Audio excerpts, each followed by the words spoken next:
It seems the iPhone 12 has been so successful for Apple that it's time to bring an oldie approach. Because yes, we have some more rumors of what we should expect for the iPhone 12s, but don't let the name be deceiving for you. A new report gives us more details on what we could be getting with Apple's foldable iPhone that sounds pretty interesting. And Pei Nothing just acquired another company that has a very interesting name as well. I'm Jaime Rivera, and I think you now understand why I complain about snowstorms all the time. I hope everybody's fine all the way down to Texas. This is Pocketnow Daily.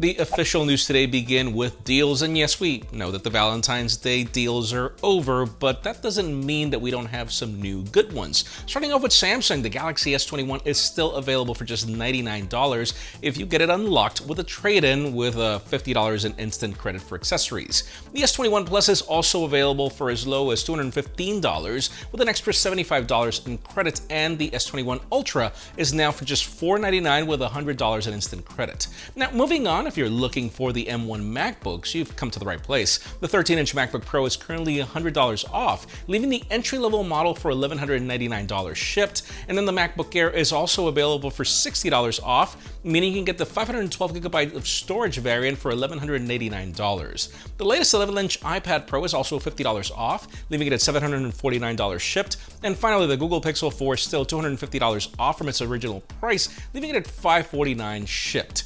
We also have more deals on Razer laptops, Apple Watches, Samsung watches, and more in the description.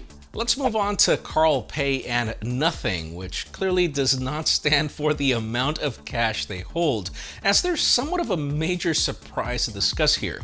Just to recap, back in December, the company received $7 million in funding, and a couple of weeks ago, Pei announced that his new company would be called Nothing and talked a little bit about their philosophy. Now, a new report from 9to5 Google shows some recent filings at the UK Intellectual Property Office that reveal that Andy Rubin has sold his essential brand to Pei's Nothing Technologies Limited. The application was actually made back in November, with the process being completed on January 6. Therefore, the trademarks, logo, and the essential brand is now part of Nothing. We essentially have nothing here. Damn, Diego, that was a bad pun, but so far we still have no concrete information on what Nothing is planning to release, with rumors hinting to wireless earbuds and even smart home technology, but the recent announcements claim that we should expect it soon. If you think about it, they now have access to ambient OS and numerous patents Essential was working on, so let's see what we're getting as it's getting essential. The puns. Let's talk about Huawei for a second. We're currently due for a refresh of the company's P series, and of course we know that they're going through a lot of uncertainty at this moment. Even their SoC production is limited due to the restrictions. However, we have a new leak from a tipster on Twitter that claims that the Huawei P50 Series is ready for mass production, as the final design is locked. The tweet claims that we'll be getting 3 models like we did last year with the P50, P50 Pro, and P50 Pro Plus, all with a new design. Finally, he claims that the selling points here will be screen quality, some new ultra-sensing camera systems, and the gaming capabilities. Now, according to another tipster, the P50 series will go official somewhere around March 26th or 28th. Last year, this phone was launched in April, but without Google Play services, we don't know how this launch is going to go again. Finally, for the hottest news today, let's talk Apple and their upcoming launches. And I know, it's kind of early for the hottest news, but it's because we're splitting it in 2 segments. Let's start with the foldable iPhone. We've been hearing a ton of feasible rumors lately. According to some research from a firm called Equal Ocean, the foldable iPhone will arrive with Apple Pencil support.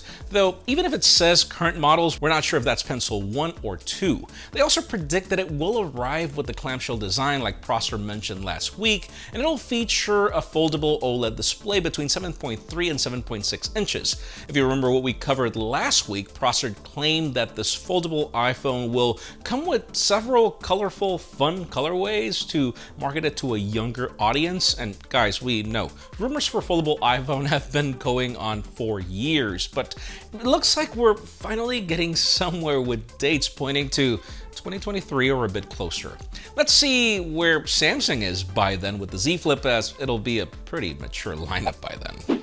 And finally, again for the second hottest news today, let's talk iPhone 12s. Yes, make peace with the name, but it doesn't sound like if this lineup will be bad at all.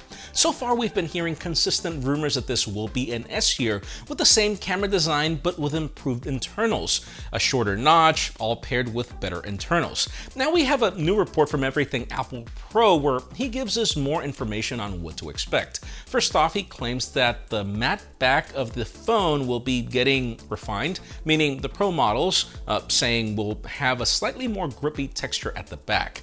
This should make them more comfortable, kind of like the soft matte you get on the Pixel series and even OnePlus phones. Moving on to the front, he claims that we will finally be getting an always-on display, thanks to the implementation of an LTPO panel, which also allows for variable 120 Hz. The always-on display will apparently have minimal customization, kind of like a toned-down lock screen. We even hear of an optical fingerprint scanner on the display instead of an ultrasonic one to keep the cost down, and with the power button option maybe making it to the refresh of the iPhone SE. Finally, the video also mentions that we'll be getting an improved camera with a better ultra-wide lens, features like portrait video, and more. For today's question, let us know. I mean, are you okay with an iPhone 12 design for another year with boosted specifications? Because honestly, I'm not gonna lie, I think that's not necessarily a bad idea. I actually do like the design of the iPhone 12 Pro Max. I do recommend it for that, but we definitely need updated specs, at least to what current Android flagships can do. But that's just me. Leave us a comment down below. We'd love to know your opinion. Friends, again, if you want to get the news earlier, follow us on Pocketnow.com and subscribe to our channel for more videos like this one. Also, follow us on social medias. Our extended coverage happens on Instagram. And follow me on my personal handles to see me shovel my car out again. Please give this video a thumbs up if you like what you saw. I'm Jaime Rivera. Thanks so much for watching. We'll see you on the next one.